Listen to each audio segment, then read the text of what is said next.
সুপ্রিয় টেলি শিক্ষার্থী, royal engineering academy টেলিকোচিং আপনাদেরকে স্বাগত জানাচ্ছি। আমি engineer Syed Talha Zubayed. Electrical and electronic engineering বিভাগের সেকশনের একটি সাবজেক্ট থার্মাল ইঞ্জিনিয়ারিং এবং মেকানিক্যাল ইঞ্জিনিয়ারিং বিভাগের একটি সাবজেক্ট অ্যাপ্লাইড থার্মোডাইনামিক্স। নতুন AMIE সিলেবাস মেকানিক্যাল ইঞ্জিনিয়ারিং এর সেকশন বিতে অ্যাপ্লাইড থার্মোডাইনামিক্স সাবজেক্টটিকে রিনেম করে নতুনভাবে নামকরণ করা হয়েছে ইঞ্জিনিয়ারিং থার্মোডাইনামিক্স। স্বাভাবিকভাবেই নাম যেটাই হোক না কেন, থার্মাল ইঞ্জিনিয়ারিং কিংবা অ্যাপ্লাইড থার্মোডাইনামিক্স কিংবা ইঞ্জিনিয়ারিং থার্মোডাইনামিক্স, প্রকৃতপক্ষে এগুলো সব একই সাবজেক্টের ভিন্ন ভিন্ন নাম। কোর্স কন্টেন্টে প্রশ্নের প্যাটার্ন এবং কোর্সের বিষয়বস্তুতে রয়েছে পুরোপুরি মিল। তো সে কারণেই আমরা এই তিনটি সাবজেক্টের ভিডিও লেকচারে অনুসরণ করেছি Thermodynamics and Engineering Approach 9th edition এই হচ্ছে চ্যানেল মেগলে বহু সাপ্লিমেন্ট কানাগুলো এবং এর text book of thermal engineering RS কর্মী এবং জেকে গুপ্ত টেক্সট বইটি আমরা গত লেকচারে 35 নম্বর লেকচারে আমরা কথা বলেছিলাম সপ্তম অধ্যায় নিয়ে এবং সেখানেই আমাদের সপ্তম অধ্যায়ের ইতি ঘটেছে। আমরা আজকের যে 36 নম্বর লেকচার সেখানে গ্যাস পাওয়ার সাইকেল নিয়ে কথা বলবো। তো আমরা বলেছিলাম যে বিভিন্ন ধরনের থার্মোডাইনামিক প্রসেস নিয়ে থার্মোডাইনামিক সাইকেল গঠিত এবং এই সাইকেলগুলোকে আমরা দুটো জেনারেল ক্যাটাগরিতে ভাগ করে থাকি। একটি হচ্ছে পাওয়ার সাইকেলস এবং বাকিগুলোকে আমরা রেফ্রিজারেশন সাইকেলসের অন্তর্ভুক্ত করে থাকি। তো রেফ্রিজারেশন সাইকেল নিয়ে 11 নম্বর চ্যাপ্টারে আমরা কথা বলবো এবং পাওয়ার সাইকেল নিয়ে আমরা কথা বলবো চ্যাপ্টার 10-এ এবং এই নবম চ্যাপ্টারে।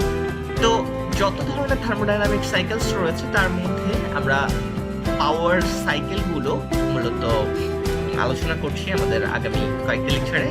যে ডিভাইসগুলো বা যে সকল সিস্টেমগুলো ব্যবহার করা হয় to produce the net power output, অর্থাৎ পাওয়ার উৎপাদনের জন্য, শক্তি উৎপাদনের জন্য যে সকল ডিভাইস বা সিস্টেমসগুলো তৈরি করা হয়েছে সেগুলোকে আমরা বলে থাকি ইঞ্জিন। এবং যে সকল থার্মোডাইনামিক সাইকেলের উপরে এই সকল ইঞ্জিনগুলো চলে তাদেরকে আমরা বলি পাওয়ার সাইকেল। সো পাওয়ার প্রডিউস করে, আউটপুট হিসাবে পাওয়ার প্রডিউস করে যে সকল ডিভাইস সেগুলোকে বলছি ইঞ্জিন। এবং এই ইঞ্জিনগুলো যে সাইকেলের উপর অপারেট হয় বা যে থার্মোডাইনামিক সাইকেলের উপরে অপারেট হয় সেগুলোকে বলি পাওয়ার সাইকেল। এবং রেফ্রিজারেশন ইফেক্ট তৈরির জন্য যে সকল ডিভাইস বা সিস্টেমস রয়েছে তাদেরকে আমরা বলি রেফ্রিজারেটরস বা এয়ার কন্ডিশনার কিংবা হিট পাম্প। এবং যে সাইকেলগুলোর উপরে তারা কাজ করে তাদেরকে আমরা বলছি রেফ্রিজারেশন সাইকেলস। আমরা থার্মোডাইনামিক সাইকেলকে আবার এমনভাবে বিভক্ত করি যে কিছু সাইকেলগুলোকে আমরা বলি গ্যাস সাইকেলস এবং কিছু আমরা বলছি ভ্যাপর সাইকেল। এটা নির্ভর করছে যে ওয়ার্কিং ফ্লুইডের দশা বা ফেজ কোনটা। গ্যাস সাইকেলে ওয়ার্কিং ফ্লুইড গ্যাসিয়াস ফেজে থাকে through out the entire cycle, যেখানে কিনা ভ্যাপর সাইকেলে ওয়ার্কিং ফ্লুইড ভ্যাপর ফেজে থাকে during one part of the cycle and in the liquid phase during another part. অর্থাৎ ওয়ার্কিং ফ্লুইডের অবস্থা বা ওয়ার্কিং ফ্লুইডটি আমরা জানি যে কোনো পদার্থ কঠিন, তরল, বায়বীয় তিনটি অবস্থায় থাকতে পারে। তো বায়বীয় অবস্থাটাকে আমরা আবার অনেক সময় ভ্যাপর ফেজ এবং গ্যাসিয়াস ফেজে বিভক্ত করে থাকি।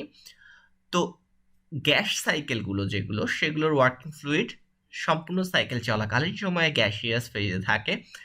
ভ্যাপর সাইকেলগুলোতে ওয়ার্কিং ফ্লুইড সাইকেলের একটা অংশে ভ্যাপর ফেজে থাকে এবং বাকি অংশে লিকুইড ফেজে থাকে। তো থার্মোডাইনামিক সাইকেলকে আমরা ক্যাটাগরাইজ করি পাওয়ার আউটপুট, মানে আউটপুট কি হবে, আউটপুটের ধরনের উপর যদি সেটি পাওয়ার প্রডিউস করে আউটপুট হিসেবে তবে সেটিকে আমরা পাওয়ার সাইকেল বলে থাকি, কিংবা যদি সে রেফ্রিজারেশন ইফেক্ট প্রডিউস করে তাহলে আমরা সেই ধরনের সাইকেলগুলোকে আমরা রেফ্রিজারেশন সাইকেল বলে থাকি। আবার তাদের ওয়ার্কিং ফ্লুইডের ফেজের উপর ভিত্তি করে আমরা গ্যাস সাইকেল কিংবা ভ্যাপর সাইকেল বিভক্ত করছি। অনুরূপভাবে আমরা কিছু থার্মোডাইনামিক সাইকেলকে ক্লোজড সাইকেল বলে থাকি এবং কিছু থার্মোডাইনামিক সাইকেলকে আমরা ওপেন সাইকেল বলে থাকি। অর্থাৎ থার্মোডাইনামিক সাইকেলকে আমরা ক্যাটাগরাইজ করি অন্যভাবে ক্লোজড সাইকেল এবং ওপেন সাইকেলে। ক্লোজ সাইকেলে working fluid return to the initial stayed at the end of the cycle. Cycle শেষে ওয়ার্কিং ফ্লুইড আবার প্রাথমিক অবস্থায় ফিরে আসে ক্লোজড সাইকেলে এবং এটা আবার রিসার্কুলেটেড বা পূর্ণ আবর্তিত হতে থাকে। কিন্তু ওপেন সাইকেলে ওয়ার্কিং ফ্লুইডগুলো প্রত্যেকটা সাইকেল শেষেই রিনিউ করা হয়, অর্থাৎ রিসার্কুলেশন না করে সেটি আবার নতুন ওয়ার্কিং ফ্লুইড সাইকেলের ইনপুট হিসাবে প্রদান করা হয়। অটোমোবাইল ইঞ্জিনে কম্বাসন গ্যাসগুলো এক্সজস্টেড হয় এবং ফ্রেশ এয়ার ফুয়েল মিক্সচার দিয়ে প্রত্যেকটা সাইকেল শেষে কিন্তু আবার রিপ্লেস হচ্ছে। এই ধরনের ইঞ্জিনগুলো মূলত আমরা বলছি ওপেন সাইকেল, যেখানে কিনা ওয়ার্কিং ফ্লুইড প্রতিবার renew করা হচ্ছে at the end of each cycle instead of being recirculated. So the engine operates on mechanical cycle, but the working fluid doesn't go through a complete thermodynamic cycle. তো hit engine যেগুলো আমরা বলছি যে সকল ইঞ্জিনগুলো input হিসাবে hit নেয় এবং work ডানে পরিণত করার পর অবশিষ্ট হিট সে হিট সিঙ্কে রিজেক্ট করে, এই ধরনের, অর্থাৎ যে সকল ইঞ্জিনগুলো হিটকে ওয়ার্ক ডানে কনভার্ট করে সেগুলোকে হিট ইঞ্জিন বলছি। এবং হিট ইঞ্জিনগুলোকে আমরা ক্যাটাগরাইজ করি দুইভাবে, একটা হচ্ছে ইন্টারনাল কম্বাসশন ইঞ্জিন এবং এক্সটার্নাল কম্বাসশন ইঞ্জিন, যেটাকে আমরা বাংলায় বলি অন্তর্দহ ইঞ্জিন এবং বহির্দহ ইঞ্জিন। অর্থাৎ দহন প্রক্রিয়া বা কম্বাসশন সেটি ইঞ্জিনের ভেতরে ঘটে নাকি ইঞ্জিনের বাইরে ঘটে সেটির উপরে, যে how the heat is supplied to the working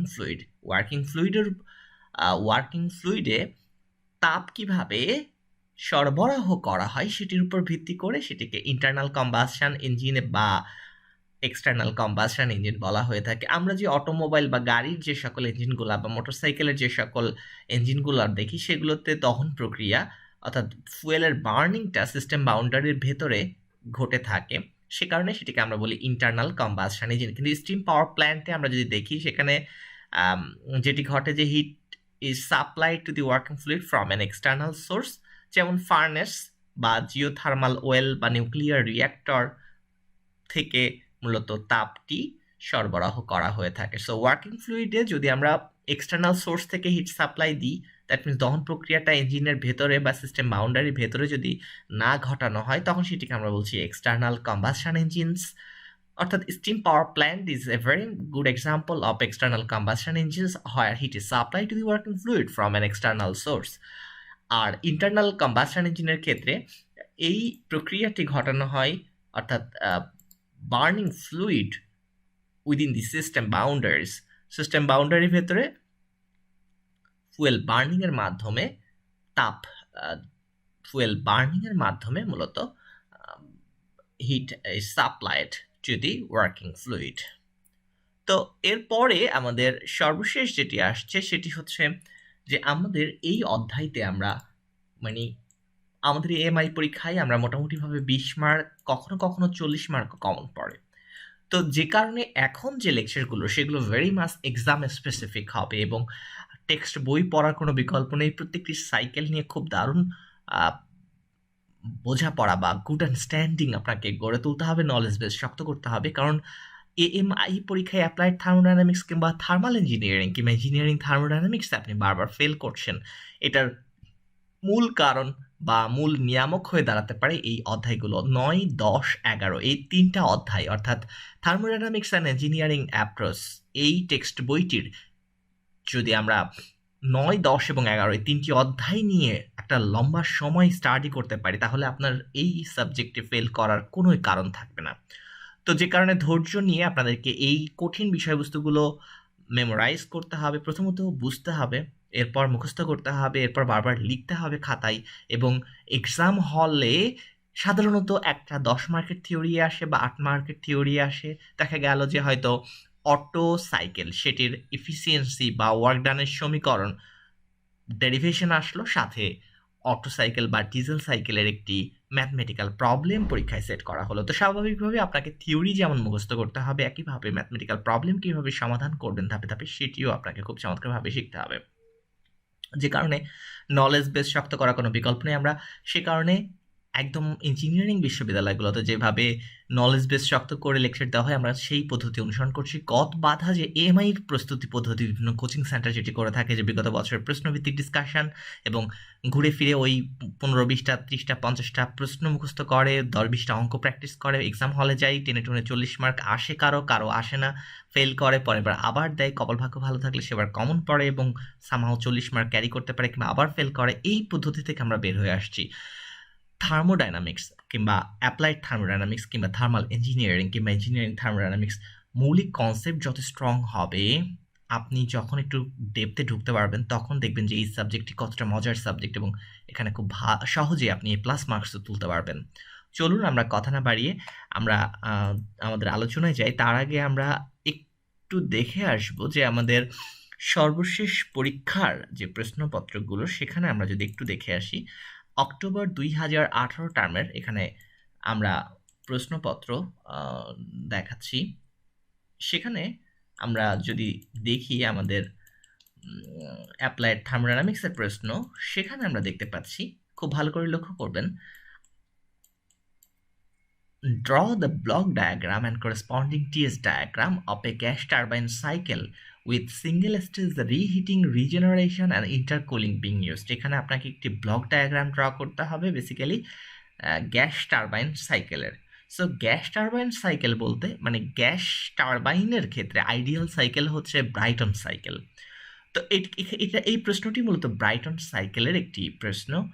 সেটি জাস্ট ব্লক ডায়াগ্রাম ড্র করতে বলা হয়েছে এবং টিএস ডায়াগ্রাম অর্থাৎ টেম্পারেচার ভার্সেস এনট্রপি ডায়াগ্রাম, এরপর একটি ম্যাথমেটিক্যাল প্রবলেম দেওয়া হয়েছে। এরপরটা যদি আপনি দেখেন, deduce an expression of thermal efficiency for compression ignition engine, CI ইঞ্জিনের ক্ষেত্রে আমরা জানি যে ডিজেল সাইকেল সেটি মূলত ideal cycle for compression ignition engine. তো এখানে কিন্তু সাইকেলের কথা বলে দেয়নি, এখানে বলেছে যে সিআই ইগনিশন ইঞ্জিন মানে কম্প্রেশন ইগনিশন ইঞ্জিনে এফিসিয়েন্সি, থার্মাল এফিসিয়েন্সি বের করার এক্সপ্রেশন ড্রাইভ করতে হবে এবং সাথে একটি ডিজেল সাইকেলের অঙ্ক দিয়েছে। তার মানে ডিজেল সাইকেল থেকে 20 মার্কের প্রশ্ন পরীক্ষায় এসেছে। এখানে ব্রাইটন সাইকেল বা ব্রাইটন সাইকেল রিলেটেড ম্যাথ থেকে 20 মার্ক। তার মানে খেয়াল করে দেখবেন যে দুটো সাইকেল থেকেই 5 মার্ক আপনার এখানে উত্তর করা সম্ভব। এবং এই সাইকেলগুলো স্টাডি না করে কোনোভাবেই থার্মাল ইঞ্জিনিয়ারিং কিংবা অ্যাপ্লাইড থার্মোডাইনামিক্সে 5 মার্ক অর্জন করা সম্ভব না। খুব ভালোভাবে খেয়াল করবেন যে এই 4 এবং 5 যে উত্তর করতে পারবে, 6 কিংবা 7 থেকে সে মার্কস এমনিতেই তুলতে পারবে, বা প্রথম দিকে যে সহজ প্রশ্ন আছে সেখান থেকেও 5-10 মার্ক ক্যারি করতে পারবে, ফলে ওভারঅল সে 70 মার্কসের উত্তর করতে পারবে। আমাদের পরীক্ষার প্রশ্নের 7 সেট প্রশ্ন থাকে, সেখান থেকে 5 সেট উত্তর করতে হয়। দ্যাট মিনস 140 মার্কের প্রশ্ন হয়, সেখান থেকেও 5 সেটে 20 মার্ক করে 100 মার্কের পরীক্ষা উত্তর করতে হবে। তো খুব সহজেই কিন্তু আপনি যদি এই সাইকেলগুলোর প্রশ্ন, তার মানে আমি জাস্ট আপনাদেরকে এটা দেখালাম যে অক্টোবর 2018 টার্মে 2 সেট প্রশ্ন এসেছে দুটো সাইকেল থেকে, একটা হচ্ছে ব্রাইটন সাইকেল থেকে এবং অপরটি হচ্ছে ডিজেল সাইকেল থেকে। আমরা যদি অন্য টার্মের প্রশ্ন দেখি সেখানেও ঠিক অনুরূপ দেখতে পাবো, সেখানেও যে খুব বেশি ব্যত্যয় ঘটেছে সেটি নয়। আমরা যদি দেখি তাহলে খুব সহজেই দেখতে পাবো আমাদের সর্বশেষ যদি আমরা নতুন যে সকল AMI স্টুডেন্ট রয়েছে যারা মেকানিক্যালের সেকশন বিতে পড়াশোনা করছে, আমরা দেখি এটি হচ্ছে এপ্রিল 2019 টার্মের ইঞ্জিনিয়ারিং থার্মোডাইনামিক্সের প্রশ্ন। একই কথা, applied thermodynamics, engineering thermodynamics, it doesn't matter because all contents are same. আমরা যদি এখানে লক্ষ্য করি, এখানে আমরা দেখতে পাই যে র্যানকিন সাইকেল পরীক্ষায় এসেছে, যে র্যানকিন সাইকেলকে পিভি এবং টিএস ডায়াগ্রামে দেখাতে হবে।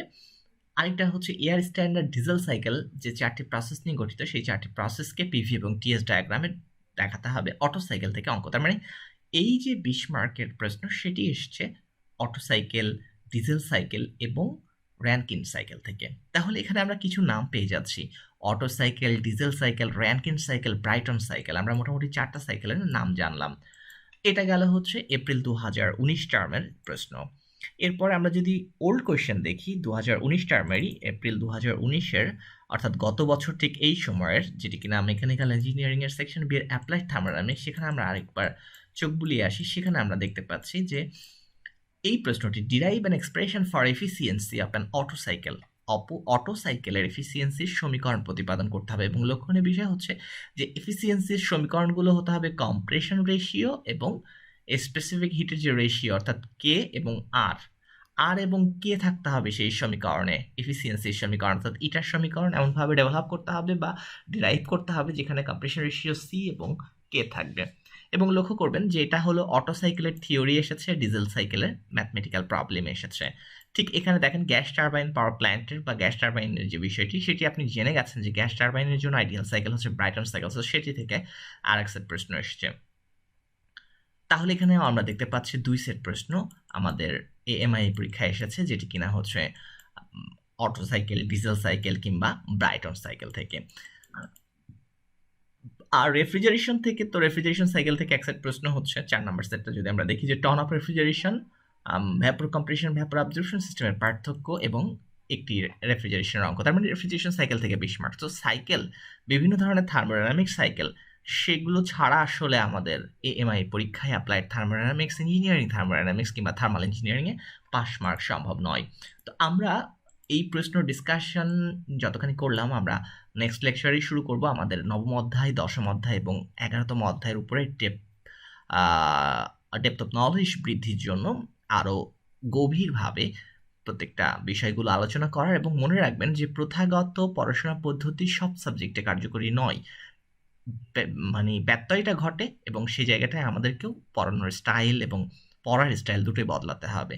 তো অন্যান্য সাবজেক্টে যেমন পাওয়ার স্টেশন, যারা মেকানিক্যাল ইঞ্জিনিয়ারিংয়ে আছেন সেকশন বিতে পাশ করে গেছেন, পাওয়ার প্ল্যান্ট ইঞ্জিনিয়ারিংয়ে দেখবেন যে কিছু প্রশ্ন নোট করে মুখস্থ করলেই সেখানে কিন্তু পাস মার্ক বা ভালো A+ মার্কও কমন পাওয়া যায়। ঘুরে ফিরে ওই পাওয়ার প্ল্যান্ট ইঞ্জিনিয়ারিংয়ের যেটা হচ্ছে আমাদের ভারতীয় লেখকদের বইগুলো, সেগুলো থেকে হুবহু কমন পাওয়া যায়, কিন্তু অ্যাপ্লাইড থার্মোডাইনামিক্সে এসে কিন্তু আমাদেরকে আর ওই একই পদ্ধতিতে স্টাডি করলে হবে না। এই জায়গাটায় আপনাকে প্রশ্নভিত্তিক না পড়ে আপনাকে টপিক ভিত্তিক স্টাডি করতে হবে, তাহলেই মূলত ভালো করা সম্ভব। তো টেক্সট বই ভিত্তিক স্টাডি করতে হবে, টপিক ভিত্তিক স্টাডি করতে হবে। যে সকল টপিকের উপর বিগত বছর প্রশ্ন এসেছে, যেমন আমরা স্ক্রিনে দেখালাম, অটো সাইকেল থেকে প্রশ্ন এসেছে, ডিজেল সাইকেল থেকে প্রশ্ন এসেছে, ব্রাইটন সাইকেল থেকে প্রশ্ন এসেছে, ইভেন আমাদের রেফ্রিজারেশন সাইকেলগুলোতে স্টাডি করবই। তো এই বিভিন্ন ধরনের সাইকেলগুলো নিয়ে আমরা যদি মোটামুটিভাবে আগামী লেকচার গুলোতে স্টাডি করি, তাহলে এই সাবজেক্টটার পাস মার্ক নিয়ে দুশ্চিন্তা করতে হবে না। তো ধৈর্য নিয়ে রয়্যাল ইঞ্জিনিয়ারিং একাডেমির সাথে থাকুন, কারণ খুব কম সময়ে আমরা যদি অধিক লেকচার প্রডিউস করি, সেটির কোয়ালিটি ডিগ্রেড হতো। তো যে কারণে আমরা সময় নিচ্ছি আপনাদের স্বার্থেই, এটিকে নেগেটিভভাবে দেখবেন না, বরং সময়ের সাথে আপনার নিজের প্রস্তুতিকেও এগিয়ে নিন আমাদের সাথে তাল মিলিয়ে। আমাদের সাথে তাল মিলালে বরং আপনারই লাভ, কারণ এই ম্যাটেরিয়ালসগুলো কিন্তু আপনাদের জন্যই তৈরি হচ্ছে, কারণ এগুলো ফলো করে আমাদের বাংলাদেশের এমএ স্টুডেন্টরাই কিন্তু পড়াশোনা করছে এবং তারা খুব ভালোভাবেই কোচিংয়ের অভাব পুষিয়ে নিচ্ছে। এবং মেকানিক্যাল ইঞ্জিনিয়ারিং অ্যাপ্লাইড থার্মোডাইনামিক্সে পড়ানোর মতো ভালো শিক্ষক কিংবা ভালো ব্যাচও তৈরি হয় না, অনেকগুলি student at a time applied thermodynamics কোচিংয়ে ভর্তি হয় না, যে কারণে কোচিংগুলোও খুব ভালোভাবে ক্লাস কন্ডাক্ট করতে পারে না এই সাবজেক্টগুলোতে। সো এই দুর্বল জায়গাগুলো মোকাবেলা করার জন্য কিন্তু আমরা ভিডিও লেকচার তৈরি করছি, এবং এগুলোতে স্টুডেন্টের সংখ্যা কম থাকার পরেও আমাদের মূল্যবান সময়গুলো আপনাদের পেছনে ব্যয় করছি। সো শান্ত থাকুন, রয়্যাল ইঞ্জিনিয়ারিং একাডেমির সাথে থাকুন, আপনারই মঙ্গল। ভালো থাকুন, সুস্থ থাকুন, রয়্যাল ইঞ্জিনিয়ারিং একাডেমির সাথেই থাকুন।